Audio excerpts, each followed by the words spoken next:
Hi, my name is Ribeiro and let's start with Best of Klei. In this bundle you will find 6 games: Don't Starve Together, Oxygen Not Included, Griftlands, Hot Lava and Mark of the Ninja. Also 6 various DLCs for these games. By buying all this as a bunch, besides the summer sale discounts, you will get an additional 55% discount. So basically by buying the bundle you will get more than half of these games and DLCs for free. This is a nice bundle without any trash, you know, like digital goodies and art books, soundtracks and all the fillers other bundles are proud of. And also 4 out of 6 games have an overwhelmingly positive review score on Steam, so this might be the best rated bundle as well. Despite that, it still may look like a lot of money to pour out at once, but Oxygen Not Included alone is 70 hours of gameplay just to complete main objectives, and we all know that you will use it more like a sandbox, so add a few hundred hours more. Some of the commentators on Steam have several thousand hours accumulated. Yeah, and that is just one game out of 6.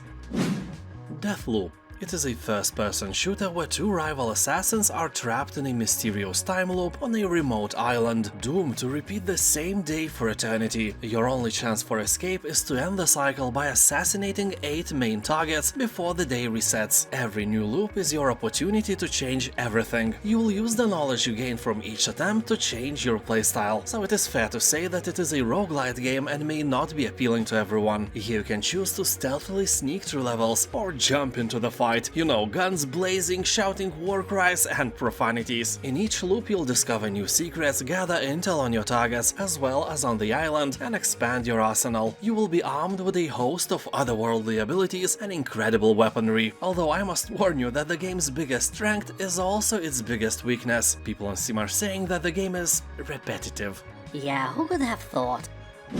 Stray. The game has an overwhelmingly positive review score, you know, like evil duct tape. It's your enemy. If in your life a cat ever owned you, you know why.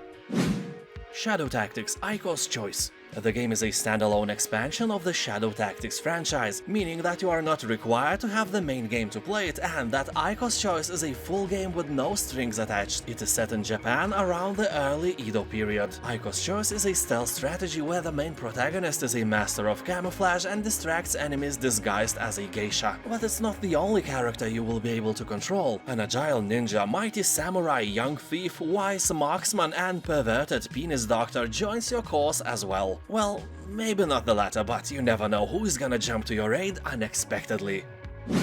Ryse Son of Rome. Another game with a ridiculous price tag. Ryse looks like God of War, Shadow of War and Assassin's Creed smashed together, and that is never a bad thing. He will take on the role of a Roman soldier who joins the army to avenge the slaying of your family and then become a hero who must fight to save the Roman Empire itself. Well, we all know that the Roman Empire is no more, so spoilers, you failed, but in the end it doesn't really matter what you did or didn't. All it matters that you had fun by killing hundreds of enemies and did that in satisfying manner. People on Steam are talking that Ryse Son of Rome is really nice. The game is short, sweet and enjoyable. Achilles Legends Untold. Here you will take control of a man with a really weak heel, but with very strong everything else. The journey will take you to many different corners of mythological lands, where you'll obtain powerful artifacts that will aid you in your quest. Game has a cool AI system that introduces innovative enemy behavior. Opponents have unscripted interactions with each other and are capable of coordinated attacks, sometimes even taking advantage of their surroundings. Developers are saying that the game is Souls-like, but not as hard as Souls games, so various Diablo-like action RPG lovers could play it as well. So it's like Sands of Aura, a mix of genres, but it's really worth your attention. Monster Sanctuary. Some time ago something happened and platformer games started to develop deepness. Monster Sanctuary is one of those examples when you put a huge interesting game into a 2D side-scrolling setting. Basically it's sort of a Pokemon game where you collect various monsters and use them for your own interest and pleasure. They do all the hard work for you and you gain all the benefits, so they are basically your slaves and have no free will of their own. They have to serve their master overlord and never think about returning to nature ever again, because once you enslave them, that's it, they are bound to your will. And somehow here, you are still a good guy. Rust. The only aim here is to survive. Everything wants you to die: the island's wildlife, other inhabitants, the environment, other survivors, and so on. So do whatever it takes to last another night. The game itself is an MMO in very active development, with a guaranteed content patch every month. From regular balance fixes and improvements to AI and graphic updates, to adding content like new maps, musical instruments, trains, and drones, as well as regular seasons and events. There is always something interesting or dangerous, or both, happening on the island. You'll find procedurally generated worlds with map editor support. You can host your own servers, ride a vast array of vehicles from cars and trains to hot air balloons and helicopters. You can build houses, farm, or do almost anything you want. The game is huge. Not as huge as your mama though. Aquatico. A simple but challenging base builder, where you will have to raise an underwater city and prosper in the process. The world's surface has become a barren wasteland, forcing humanity to pour any remaining hope for a new beginning into depths of the sea. As developers say, upon discovering the world below the tides, the opportunity to start over is within reach. Despite the new beginning, the dangers and challenges that lie ahead won't make survival under the sea a simple task. Well, I don't know who could ever think that survival under the sea is a simple task. We will have a city on Mars sooner than we will have one under the sea on Earth. You know, absence of air and huge pressure is way harder to deal with than the absence of air and no pressure. But not here. Aquatico is a fun game for everyone who likes managing huge cities, building pipelines, electricity cables, and stuff like that. For everyone else, better avoid it, it's not for you. 8-bit Hordes. Basically, this is a Warcraft 3 if it would be made using the Minecraft engine. Here you'll find two factions, the Dark Orcs and their undead friends versus those annoying humans, dwarves, elves, and all that puny stuff in general. You'll collect resources, build up and defend your base, amass your army of evil or, you know, pathetic good, and ultimately crush your opponents. Game offers 24 offline campaign missions, 12 co-op missions to play with your mother-in-law, and 10 multiplayer maps that support up to 8 trolls online, literally and figuratively. AI is present as well. It has multiple difficulty options, also it can play in a team with you or destroy you. Game is easy to understand and is really user-friendly. If you like RTS games, there is no doubt that you may like this one as well. World War Z Aftermath. This is a co-op zombie shooter inspired by the movie with the same name. If you like zombie movies, I can easily recommend it for you, along with Dawn of the Dead, Shaun of the Dead, 28 Days Later, and Wreck, and of course The Walking Dead and The Last of Us shows. So here you will join up to 3 friends or play on your own with AI teammates against hordes of ravenous zombies. You will go through intense story episodes across new zombie-ravaged locations around the world. You will shoot zombies like a hero pope in Vatican City, or slay them en masse in snowbound Kamchatka. Most people on Steam like the game and has about 80% of positive reviews, but people say that this Left 4 Dead clone is kinda short on content and worth getting only on sale, which is now.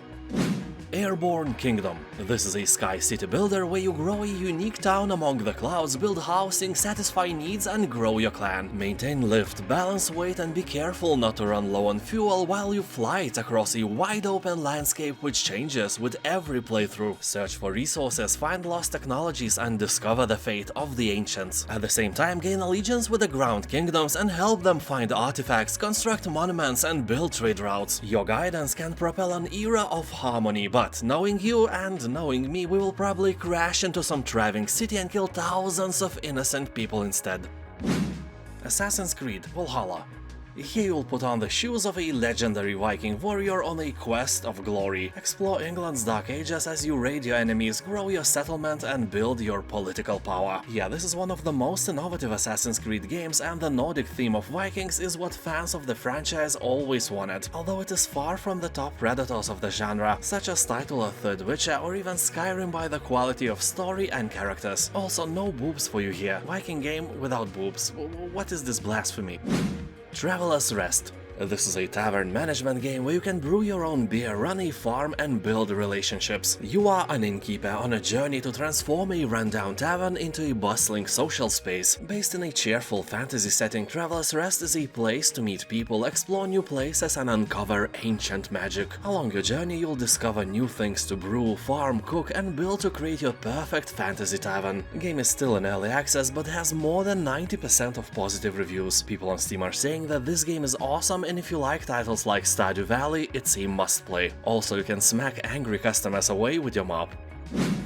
IXION. Propelled onwards through a perilous journey, you are the administrator of the mighty space station, charged with finding a new home for humanity. Keeping the station sound and flying will require a firm hand and strategic thinking. You are constantly pulled between maintaining hull integrity, bringing in new resources, and managing power consumption. What choices will you make when confronted with impending disaster? What will you discover out there in the dark? Probably nothing good. We all know that Borg is somewhere out there. Hunt Showdown.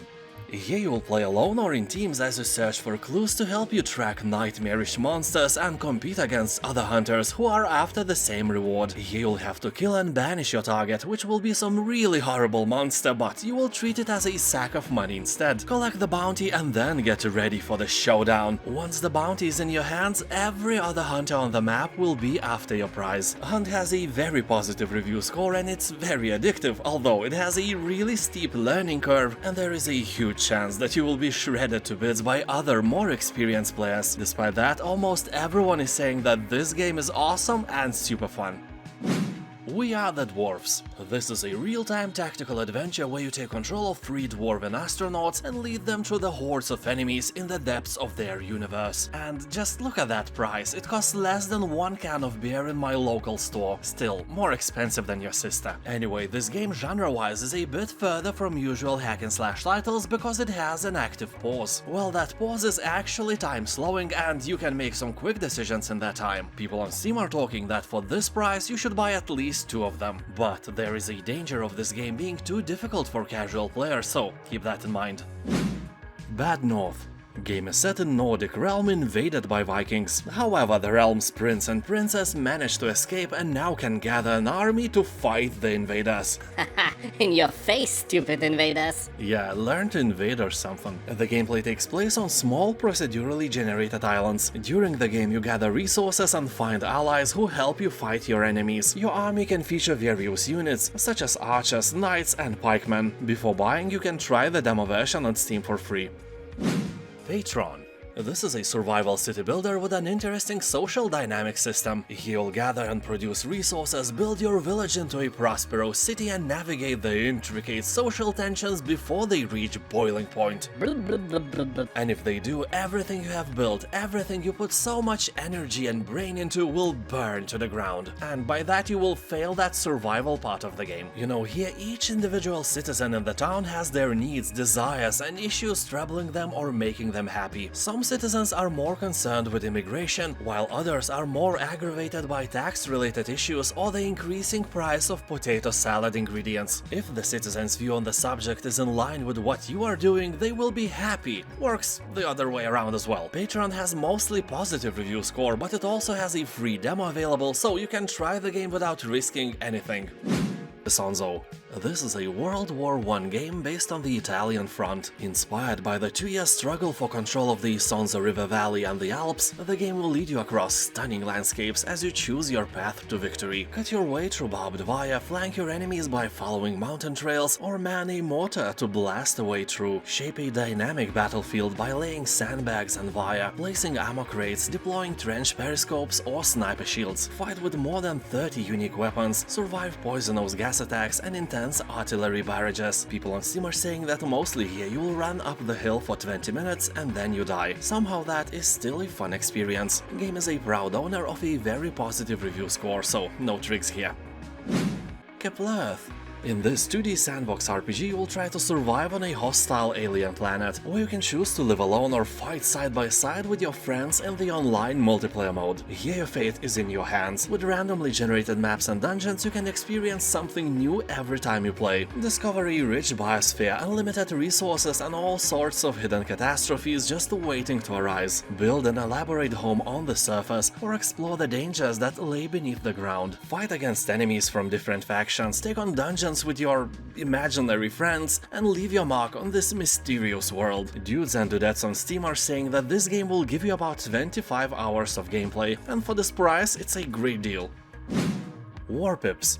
This is a quick to learn but also very fun tower defense strategy game. You will deploy the right composition of soldiers, tanks, helicopters and planes, compose the best army, research the right tech and overwhelm your puny pathetic enemy. Although the game may look like a multiplayer thing, it is absolutely a single player experience made entirely for your personal pleasure. As developers say, if you buy the game, you get the game. No pay to win elements, no microtransactions and no pineapple in potato salad. It's a solid game with randomly generated battles that are different every time you play. People on Steam are saying that Warpips is a great relaxing game where you don't want to dive deep in some complicated story and just want to brainlessly push buttons.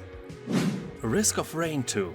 Everyone who played Risk of Rain 2 can agree on one thing: it plays way better than it looks, meaning that everything you are seeing now to you looks like a graphic gibberish of some sort, but if you take control of the hero, everything changes immediately. The game has 96% of positive reviews left by hundreds of thousands of players who bought the game. You can't argue with that. So here you'll fight your way to the final boss and escape, or continue your run indefinitely to see how long you can survive. A unique scaling system means that both you and your foes limitlessly increase in power over the course of the game. People on Steam are talking that Risk of Rain 2 is a bit unfriendly for new players. It will take time for you to adapt, so be prepared for that. It won't guide you by your hand or penis. Human Fall Flat.